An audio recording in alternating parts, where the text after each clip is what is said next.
Start करते हैं income from business profession. Income from salary done हो गया, अब इनकम फ्रॉम बिजनेस प्रोफेशन करते हैं। ये दोनों थोड़ा लार्ज चैप्टर है, सो पहले ये दोनों क्लियर कर लेंगे तो फिर आएंगे वापस। अब ये थियोरेटिकल पार्ट कंप्लीट करके फिर मैं उसके सम्स भी सॉल्व करके देने वाली हूँ, ठीक है। पहला क्या है, बिजनेस। बिजनेस क्या होता है, सेक्शन 213, सेक्शन 213 तू तेरा देख वाला सेक्शन है। तू तेरा बिजनेस सेक्शन तू तेरा। Business includes any trade, commerce और मैन्युफैक्चर और any advisory related activity in the nature of trade, commerce and manufacture। Business क्या होता है, जहाँ पे ट्रेड होता है, ट्रेड मतलब सामान खरीदो पैसा लो वाला, कॉमर्स और मैन्युफैक्चर मतलब बनाना, और any advisory related to activity मतलब इससे रिलेटेड जो एक्टिविटी होती है उसमें से कुछ, ठीक है। प्रोफेशन थोड़ा सा डिफरेंट होता है। Profession means any occupation required to use intellectual skill or manual skill or both, like chartered accountant, CS, lawyer, engineer. मतलब ऐसा कोई प्रोफेशन मीन्स ऐसा कुछ जिसमें दोनों की ज़रूरत होती है, या फिर इंटेलेक्चुअल स्किल की ज़रूरत होती है या मैनुअल स्किल की ज़रूरत होती है, मतलब स्किल बेस्ड टाइप का हो गया। उसमें जैसे चार्टर्ड अकाउंटेंट आ गया, CS आ गया, इसमें वोकेशन भी आता है, ठीक है।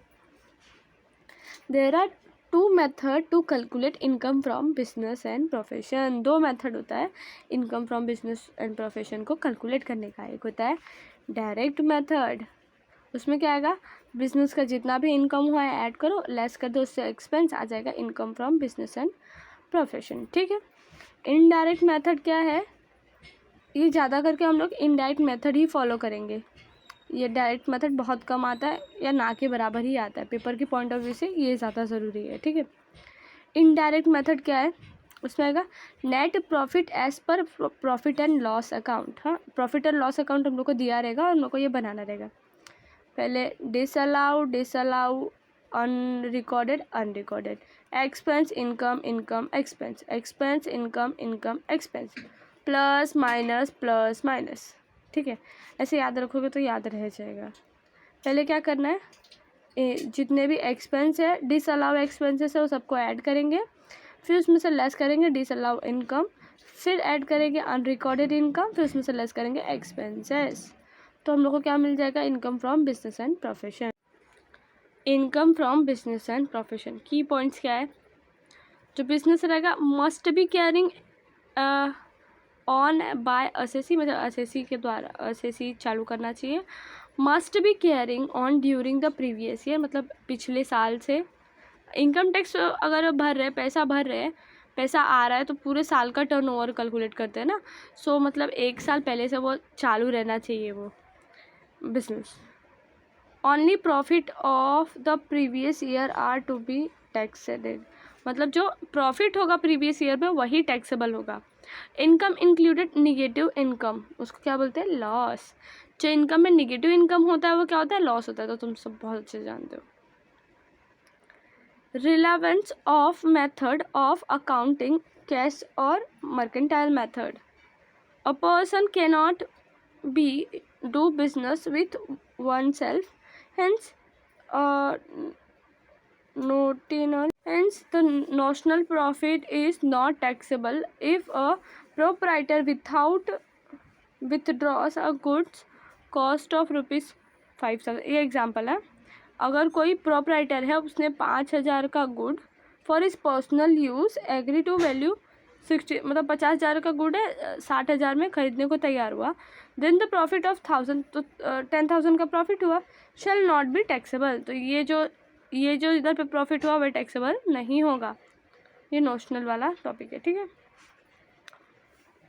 There is no difference between legal and illegal business for taxation purpose, even income from illegal business shall be taxable. देखिए इधर मैंने लिखा है, इनकम फ्रॉम कहीं से भी इज टैक्सेबल, मतलब पैसा आना चाहिए इनकम, चाहे लीगल से आए चाहे इलीगल से आए। टैक्सेशन क्या बोलता है, मेरे को टैक्स चाहिए, तू कहीं से भी ला, आई डोंट केयर, समझा। आगे चलते हैं, अभी पढ़ेंगे इन,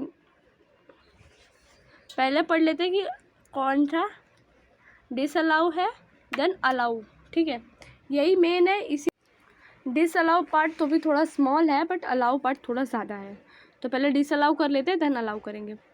following expenses are disallow while calculating the income from the business profession, ये सारे डिसअलाउ होते हैं, डिसअलाउ इनकम आता है, ठीक है। पहला है personal expenses, personal expenses shopping, household expenses etcetera. Logic, there are no related to the business, business से रिलेटेड ही नहीं होता तो क्यों डिसअलाउ ही हुआ ना। Capital expenses like purchase of asset, मतलब जो असेट परचेस किया। Logic, to be recorded in the balance sheet not in profit and loss, capital profit and loss में नहीं रिकॉर्ड होता, बिजनेस बैलेंस शीट में रिकॉर्ड होता है। फेक एक्सपेंसेस मतलब जो झूठा एक्सपेंस दिखा रहे हैं, just like salary to proprietor को सैलरी दिया जाता है क्या, वो तो खुद ही मालिक है। और interest on capital of proprietor, तो ये क्या है, देयर आर नॉट एक्सपेंसेस, ये कोई एक्सपेंस नहीं है, तो ये क्या हो गया, फेक एक्सपेंसेस दिखा रहे हैं। Provision reserve, transfer of reserve like RDD provision of loss और जनरल रिजर्व, ये क्या कर रहे हैं, हम लोग बोल रहे हैं ये कोई रियल एक्सपेंस नहीं है, हम लोग ऐसा सोच रहे हैं कि फ्यूचर में ऐसा हो सकता है, हम लोग को इतने रुपए का लॉस हो सकता है, जिसको हम लोग ने पहले से दिखाया हुआ था अपने बैलेंस शीट में, अपने उसमें प्रॉफिट एंड लॉस में, ठीक है। तो ये बैलेंस शीट में नहीं, प्रॉफिट एंड लॉस में, गलती से बैलेंस शीट बोला, ठीक है। तो जो दिखाया वो there are not real expense, कोई रियल एक्सपेंस नहीं है। Cash payment above 20,000 per day पर पर्सन, किसी पर्सन को रोज़ 20,000 तक अमाउंट अगर पे कर रहे हैं तो वो भी क्या होगा, डिसअलाउ होगा, ठीक है। Commission ₹70,000 by cash allow, commission 21,000 by cash is not allow, मतलब 20,000 के अंडर ही अगर पेमेंट रहेगा तो अलाउ होगा, 20,000 से बाहर अगर गया, ऊपर गया तो वो डिसअलाउ हो जाएगा, बराबर। चलो आगे। Payment to relative beyond reasonable amount, payment जो होगा वो रिजनेबल अमाउंट होगा, तो सैलरी रिजनेबल अमाउंट नहीं रहा, मतलब रिजनेबल अमाउंट से ज़्यादा पैसा अगर कहीं पे करें, जैसे सैलरी ऑफ ब्रदर हम लोग का रिजनेबल क्या था, 25,000 रिजनेबल सैलरी, और मैं 4 लाख रुपया उसको दे रही हूँ, क्योंकि भाई तो मेरा ही है, अभी जितना भी वो अर्न करेगा तो मेरे घर को आना है, सो मैं उसको क्या कर रही हूँ, मैं उसको 4 लाख पेमेंट कर दे रही हूँ, तो वो क्या होगा, जो 2,50,000 जो पेमेंट कर रही हूँ वो अलाउ होगा, बट उसके बाद का जो बचा वो डिसअलाउ हो जाएगा, ठीक है। पेमेंट ऑफ डायरेक्ट टैक्स, मतलब डायरेक्ट टैक्स का जो पेमेंट किया, लाइक इनकम टैक्स और wealth tax, there are a personal, ये सब पर्सनल टैक्स होता है, ठीक है। Direct tax, payment of penalty और वायलेशन ऑफ एनी एक्ट और law like sale tax penalty और फेमा पेनाल्टी, ये सब भी क्या होगा, डिसअलाउ होगा, क्योंकि ये कोई बिजनेस से रिलेटेड नहीं है, ये बिजनेस की जो प्रोप्राइटर है उससे रिलेटेड है। एडवर्टाइजमेंट इन सोनवरी, जैसे ऐसा बोलते हैं ना, वो नेता लोग का जो पोस्टर होता है उस पर लोग अपना नाम छपवाते हैं, ऐसा वो सब। द लॉजिक, ये लोग मतलब जो इनकम टैक्स वाले वो लोग ऐसा नेता का इंटरफेरेंस नहीं चाहते, पॉलिटिकल पार्टीज़ का इंटरफेरेंस नहीं चाहते अपने उसमें, तो लॉजिक क्या है, to stop the unnecessary cash flow toward the political party, बिना मतलब का कैश फ्लो, अभी जो कोई पोस्टर छपवाएगा तो कैश देगा ना, विदाउट कैश का कोई पागल थोड़ी है वो पोस्टर छापेगा अपने साथ, सो वो क्या होता है, उसे अननेसेसरी कैश फ्लो होता है मार्केट में। इलीगल, अनथेफ्ट और अनरिकॉर्डेड एक्सपेंसेस, जो इलीगल है, जैसे लाइक ब्राइड मतलब क्या होता है, देते हैं ना रिश्वत, अनरिकॉर्गनाइज्ड, प्रोविडेंट फंड, और ये या मतलब जो मतलब कोई नेसेसरी नहीं होता, ज़रूरी नहीं होता, फिर भी पे करते हैं वो वाला। लास्ट है अपना outstanding taxes understanding bonds to staff. जैसे outstanding interest on the loan of the bank. Outstanding loan हम लोग पहले से ही अगर वो करके रखें तो वो भी नहीं होगा, डिसअलाउ होगा। अलाउ वाला पार्ट कल कंटिन्यू करेंगे। So thank you for watching.